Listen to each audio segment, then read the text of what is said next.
Hello. This video is about just a quick talk about massing up for ZvZ. So, massing up just refers to getting the group together. So, uh, when you go to a raid in World of Warcraft, a couple of people go to the summoning stone, they start summoning everyone in, and then you have a couple minutes before the raid actually starts, where you're just kind of hanging out and people are forming up and inviting people to parties and whatnot. So same thing happens in Albion, where except it often gets a little more complicated because, uh, well, a bunch of things, and we'll get into it. How and when a Zerg masses up varies guild to guild, but the idea is the same. Most common objectives that you would mass for occur at certain times throughout the day. Either the season points score at that time, or things become available, like territories become available for taking at a certain time. Either way, you generally want to have the area secured before that timer occurs. Most Zergs use Discord as their kind of social and voice communications application. Um, and generally, it's about an hour beforehand is when you'll start grouping up. I think 30 minutes is like the latest because it takes like that long just to organize groups together. In Albion lingo, we refer to this as CTA or call to arms. And we form up this early for several reasons. One is that because Albion is a game where you are what you wear, or whatever that quote is that a single player might not be the same role every single day. In World of Warcraft, you're a rogue player. People expect you to be a rogue when you log into raid.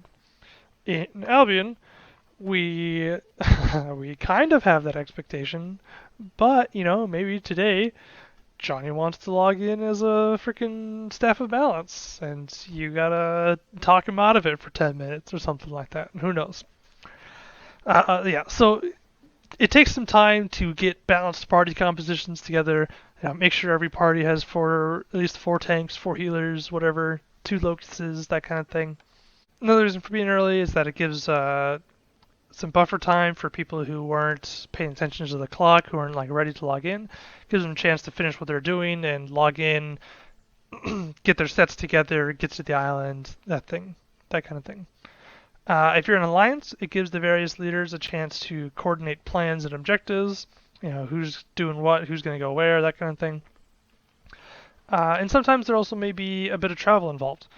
You might run 8, 10, 30 zones if you're crazy beforehand, and it might take you 10 to 20 minutes just of running. Lastly, is that first group, the first force to get to the field, gets to choose how they want to position. I think that's in the Art of War somewhere. The next thing about massing up is that you need somewhere to mass up. You could technically do it in town, but generally you want to avoid giving potential enemies an easy way to like spy on you and see how many people you have and where you're going. You also run into things where like the city gets overcrowded and then half the people can't see each other, and that can get confusing.